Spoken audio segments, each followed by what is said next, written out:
Herkese merhaba, ben Serhat Karadağ. Biraz offroad, çokça kamp için bu hafta İstanbul Çatalca yollarındayım. Manzaranın ve doğanın keyfini çıkartın. İyi seyirler. İstanbul'un merkezinden yaklaşık olarak 80 kilometre uzaklıkta bulunan Çatalca'ya bağlı Ormanlı Köyü, eşsiz manzarası ve kumsallarıyla mutlaka uğramanız gereken yerlerden biri.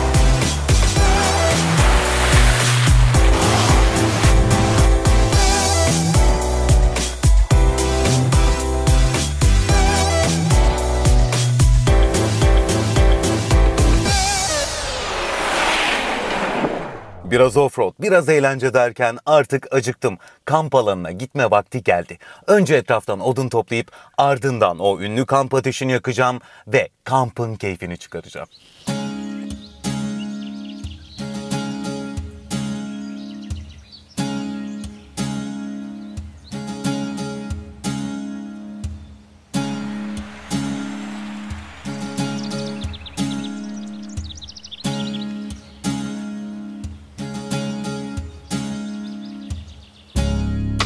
Kamp alanı Çilingöz Deresi.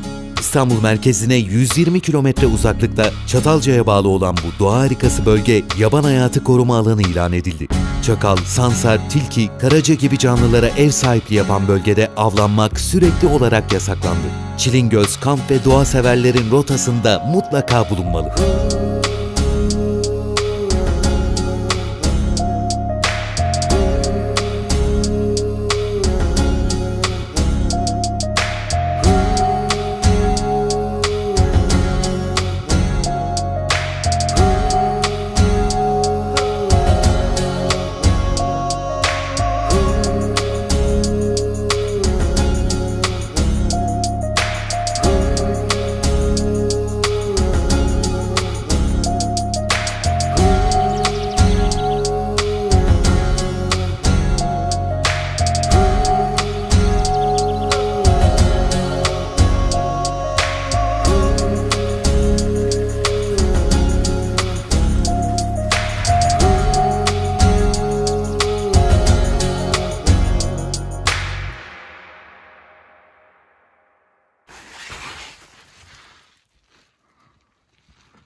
Yağmurun sesiyle, kuşların cıvıltılarıyla.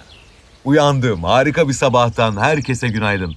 Önce etrafımı keşfedeceğim, hemen ardından güzel bir kahvaltı hazırlayıp ne yazık ki şehre geri döneceğim. Beni izlediğiniz için teşekkür ederim. Huzurunuz eksik olmasın.